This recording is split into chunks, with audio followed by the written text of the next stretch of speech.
edition of Hot Route. Over the weekend, we had some serious backfield shuffle. Let's take some time to review and focus on how it changes some fantasy football values. Merely hours after being cut by the Bills, LeSean McCoy was reunited with Andy Reid, this time in Kansas City. Kansas City gave him a guaranteed one-year, $3 million deal, suggesting they are intending to use McCoy in a significant way. So where does this leave Damien Williams? Well, if you recall, Coach Reid stated a few weeks ago that he was intending to use running back by committee. Hopefully, if you've been keeping up with our cheat sheet and recommendations, you drafted Williams with the knowledge that he would likely be sharing the role and that he's an injury risk.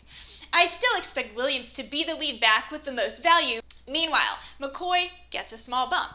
For those of you who drafted Darwin Thompson, do not drop him yet. He's very talented and an elusive pass-catching back, and behind an injury-prone Williams and a 31-year-old McCoy who averaged only 3.2 yards per carry last year, Reid will not hesitate to play his best RB. It's only a matter of time until Thompson gets a chance. Meanwhile in Houston, Bill O'Brien had a very busy weekend, but that's another video in and of itself. For now, let's focus on the addition of Carlos Hyde.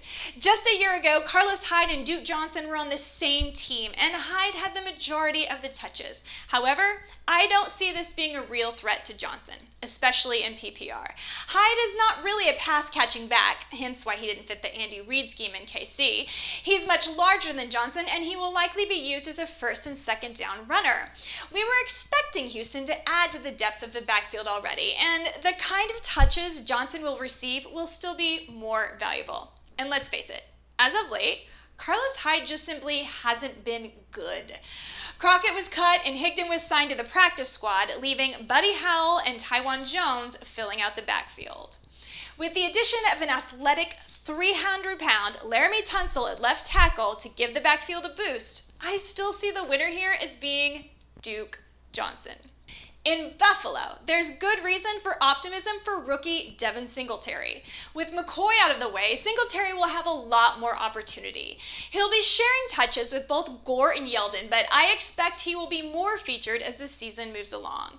This offense is not an exciting one, but Singletary could have some great upside. If he falls to round 6, go ahead, grab him. And finally, over in Miami, Hurricane Dorian isn't the only thing threatening rebuild. The return for the star left tackle sent to Houston was 2 first-round picks and 1 second-rounder, signaling 2019 is going to be a long one for South Beach. No longer in a boot, it looks like Kenyon Drake may be the lead back after Kalen Ballage was somewhat underwhelming in preseason. I still expect them to split time, with Ballage being the larger back and potentially getting more goal line carries. But with this weekend offensive line, it's best to take Ballage only round 10 or later.